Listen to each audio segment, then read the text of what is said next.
My name is RJ Kelly. I'm in San Diego. And years ago, I happened to be in Stockholm, Sweden.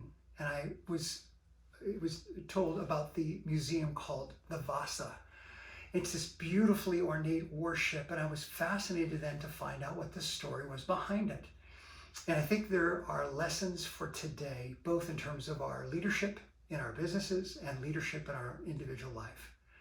So the sinking of the Vasa. In 1600s, King Adolf commissioned the biggest, baddest warship that had ever gone on the water. Originally designed for 36 cannons, it came out with 64 cannons on 2 decks. Nothing had ever been seen before or perhaps since of its kind. It sank in travel less than 1,300 meters in less than 20 minutes. This gorgeous ornate battleship went straight down into the harbor. 30 lives were lost. What the heck happened? Well, there's some great lessons, as I say, for leadership, both in our organizations and life, because number one, King Adolf was in such a hurry to get this ship out that he didn't test it before it was put out on the water. On top of that, the shipbuilder that was chosen, although he had built many successful and vaunted battleships, none had 2 decks of guns. So he made the decks heavier than they needed to be to support all the weight of those additional cannon.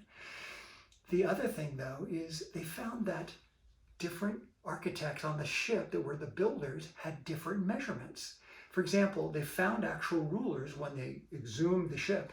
They found actual rulers that were Swedish feet were measured as 12 inches, but an Amsterdam foot was only 11 inches. So what they found after they brought the ship up 300 years after it sank and began to tear apart the timbers to find out what happened, they discovered that the left-hand side of the boat was heavier and a little longer than the right-hand side of the boat.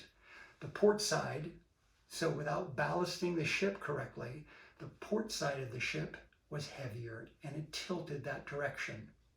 So in our businesses as well as our individual lives, are we using the same measurements? Do we have communication with each other that as George Bernard Shaw said, the greatest problem with communication is the fallacy that it's occurred, So in our organizations, we need to make sure we're clear on our why and what before we ever get to the how. So they were in a hurry. They found that there were different measurements. And as well, when the ship came out, there were gusts of wind that caught the ship. The first gust of wind, the ship was able to get through. But a second unexpected gust of wind pushed the ship to its left-hand side where it was already heavy. And because it was top heavy overall, it sank in less than 20 minutes with 30 people dead.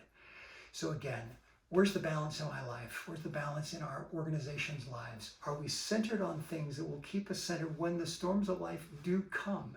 And they don't just take a number and wait in line. They usually come multiple times all at once. So that's the story of the sinking of the Vasa. And I think they're great leadership lessons for us both in our organizations as well as in our personal lives. I'm RJ Kelly from San Diego. I would love the opportunity of presenting to the Temecula TEDx.